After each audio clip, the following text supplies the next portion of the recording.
یہ بہت ایک امپورٹنٹ ایشو ہے جناب اسپیکر صاحب. آپ خود سوچیں, فرید اللہ, اس کے بچے, اس کی گھر والی, اس کی بہن, 4 لاشیں ایک گھر سے نکل رہی. جناب اسپیکر صاحب آپ حساب لگائیں, بڑا زور مانگتا ہے. پھر کل ہم اس کے فاتح پہ گئے, اللہ نے ان کے والد کو بڑا صبر, بڑا حوصلہ دیا ہوا تھا.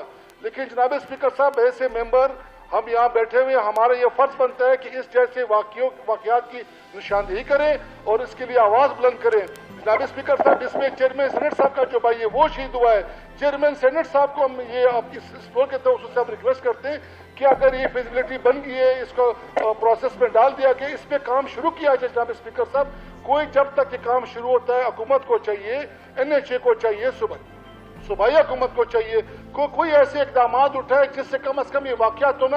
جناب اسپیکر صاحب, اس روڈ پہ کمشنر صاحب جو کہ ایک حادثہ کا شکار ہوئے 2 سال قبل, آپ کو پتہ ہے ان کی گاڑی بالکل جھلس گئی آگ میں, وہ خود اللہ ان کی شہادت قبول کرے, وہ جھلس گئے.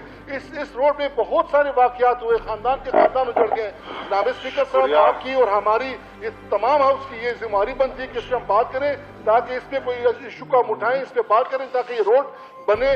یعنی ہم موٹر وے کی ڈیمانڈ نہیں کر رہے ہیں جناب اسپیکر صاحب, نہ ہم کوئی ادھر اورنج لائن کی ڈیمانڈ کر رہے ہیں. ڈوئل ہم بات کریں کہ ڈوئل روڈ ہو, تاکہ یہ جو فرید اللہ صاحب کا جو واقعہ ہوا اس طرح کے واقعات سے بچا جا سکے. میری ریکویسٹ ہے تمام ممبران سے کہ اس پہ بات کی جائے, اور اس حکومت سے ہم ریکویسٹ کرتے ہیں کہ خدارہ اس روڈ کے لیے کچھ کریں, اس پہ بلند کریں آواز, اس پہ بات کریں, تاکہ فرید اللہ اور اس کی فیملی جیسے اور فیملی اس حادثات سے بچ سکے. بہت شکریہ.